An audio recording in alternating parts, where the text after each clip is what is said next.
Assalamualaikum warahmatullahi wabarakatuh. Kembali lagi bersama kita. Kali ini kita dari kelompok 1 akan mempresentasikan tentang bahan ajar interaktif. Dari kelompok 1 ada 5 anggota. Yang pertama Ilwatul Tilawah, kemudian Nur Habibah, Faiz Faiko, Nikmah Firdausia, dan saya sendiri Sinta Launa Faqih. Untuk mempersingkat waktu, langsung saja kita simak pemateri pertama. Terima kasih. Pengertian bahan ajar interaktif. Sebelum kita masuk pada pengertian bahan ajar interaktif itu sendiri, alangkah baiknya kita mengetahui pengertian dari satu persatu bahan ajar interaktif. Bahan ajar itu sendiri adalah segala bahan, informasi, alat maupun teks yang disusun secara sistematis yang menampilkan sosok utuh dari kompetensi yang akan dikuasai siswa dan digunakan dalam proses pembelajaran dengan tujuan perencanaan media pembelajaran. Sedangkan interaktif mengandung arti bersifat saling melakukan aksi atau antar hubungan atau saling aktif. Bahan ajar interaktif dapat dimaknai sebagai bahan ajar yang bersifat aktif dengan desain tertentu agar dapat melakukan perintah balik kepada pengguna atau kita sebut siswa untuk melakukan aktivitas sehingga siswa terlibat interaksi dua arah dengan bahan ajar yang sedang dipelajari. Dari pengertian-pengertian tersebut, dapat kita simpulkan bahwa bahan ajar interaktif adalah bahan ajar yang mengkombinasikan beberapa media pembelajaran, yaitu audio, video, teks, atau grafik, yang bersifat interaktif untuk mengendalikan suatu perintah atau perilaku alami dari suatu presentasi, maka terjadi hubungan dua arah antar bahan ajar dan siswa. Bismillahirrahmanirrahim. Perkenalkan, nama saya Nur Habibah, NIM T 2018-7026. Saya akan melanjutkan pembahasan pada sebuah materi karakteristik bahan ajar interaktif, atau yang lebih sering disebut dengan ciri-ciri dari bahan ajar interaktif. Ada 4 karakteristik bahan ajar interaktif. Yang pertama adalah self-instructional, yakni bahan ajar yang membuat siswa mampu untuk belajar sendiri. Nah, untuk memenuhi karakteristik self-instructional, maka di dalam bahan ajar haruslah terdapat tujuan yang dirumuskan secara jelas. Sehingga dalam hal ini, bahan ajar dapat dikemas dengan materi yang lebih spesifik sesuai dengan tujuan yang telah dibuat tersebut.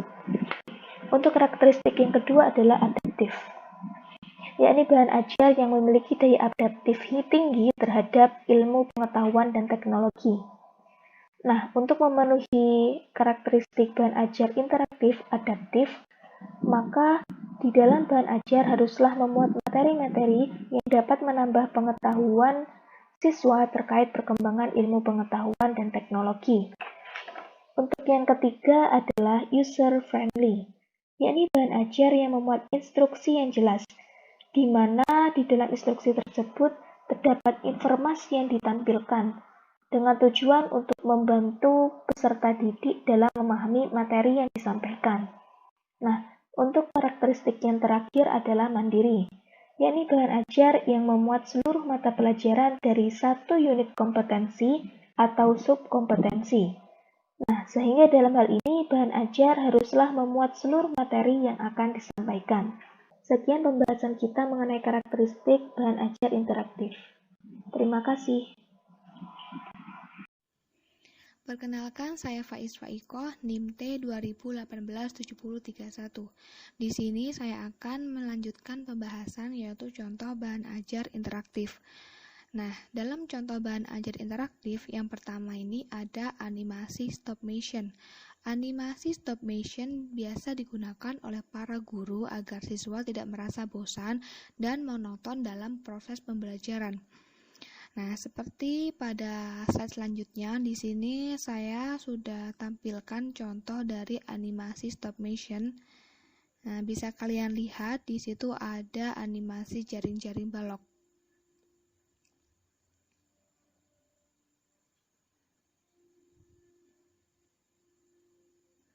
Kemudian yang kedua, ini ada slideshow PowerPoint by using audio. Nah, slideshow PowerPoint by using audio ini biasanya digunakan oleh para guru untuk mempermudah dalam proses pembelajaran. Jadi, sebelum-sebelumnya itu, guru harus menyiapkan materi yang akan disampaikan. Manfaat lain dalam slideshow PowerPoint by using audio ini, ketika dalam proses pembelajaran ada siswa yang mungkin merasa kurang paham, jadi audio ini bisa diputar berulang kali. Sangat memudahkan guru dalam proses pembelajaran. Di sini juga saya sudah menyediakan contoh dalam bahan ajar slideshow PowerPoint by using audio. Bisa kalian lihat. Nah, di sini saya masukkan rekaman seorang guru dalam menjelaskan materi. Mungkin cukup ini pembahasan yang saya sampaikan. Terima kasih. Baik teman-teman, sebelumnya kita telah pelajari mengenai pengertian, karakteristik, juga contoh dari bahan ajar interaktif ini.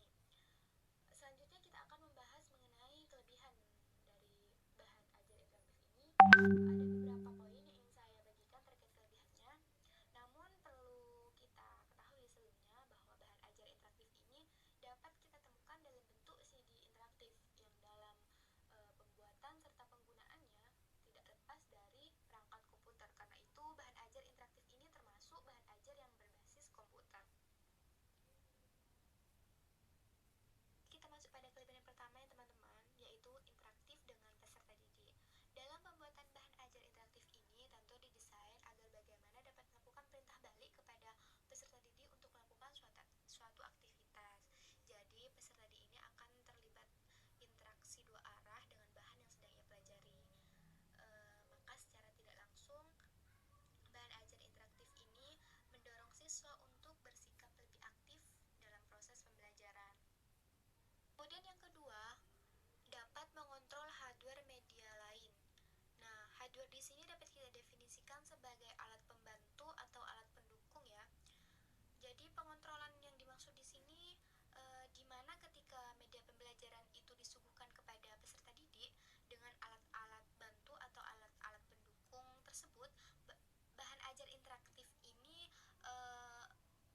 berperan sebagai pengontrol apakah hardware atau alat-alat tersebut telah sesuai atau telah mendukung terhadap tujuan pembelajaran itu sendiri. Untuk yang ketiga, dapat menayangkan informasi dalam bentuk teks dan grafik.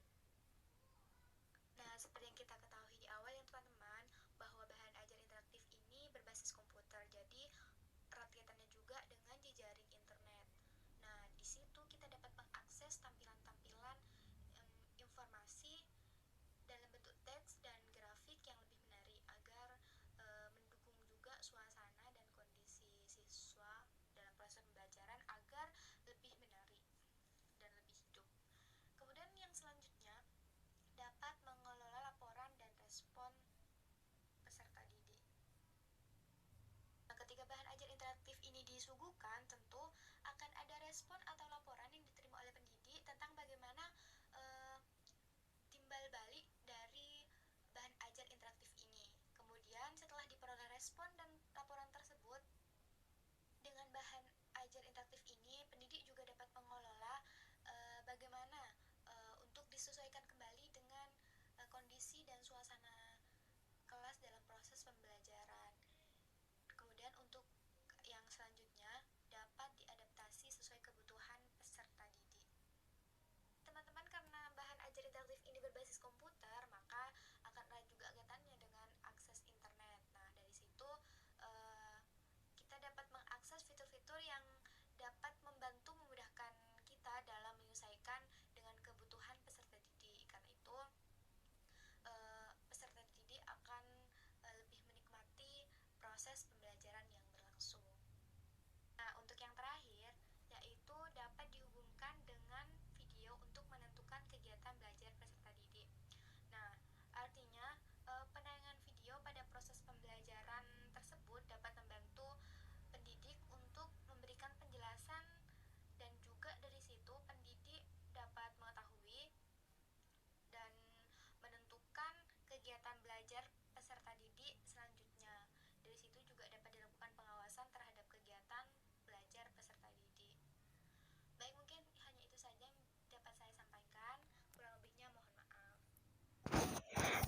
Assalamualaikum warahmatullahi wabarakatuh.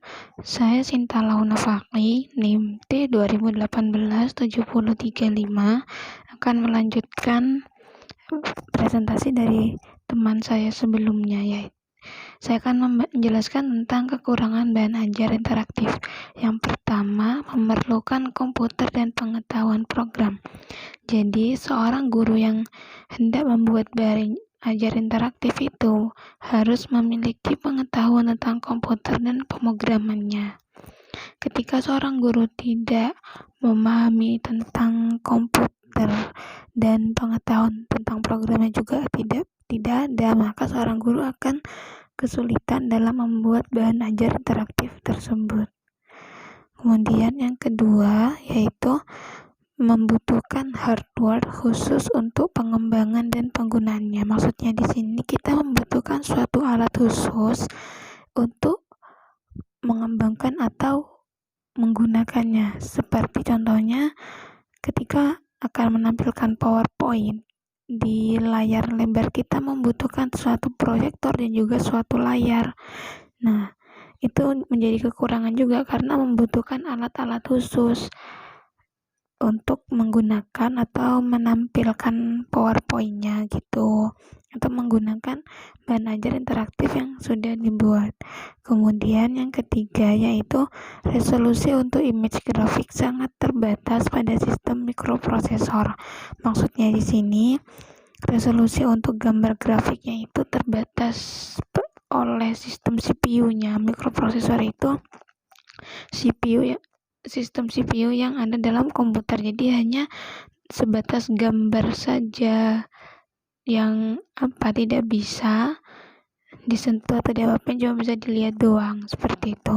Kemudian yang keempat, hanya efektif jika digunakan untuk penggunaan seseorang atau beberapa orang dalam kurun waktu tertentu. Jadi kekurangan bahan ajar interaktif ini juga hanya dapat digunakan dalam kurun waktu tertentu karena seiring perkembangan zaman dan waktu itu suatu teknologi itu pasti akan maju terus berkembang. Jadi yang kita buat sekarang belum tentu di masa akan datang itu akan terpakai juga gitu. Kemudian yang kelima yaitu tidak kompatibel antar jenis yang ada. Kompatibel di sini berarti kesesuaian antara satu dengan yang lainnya.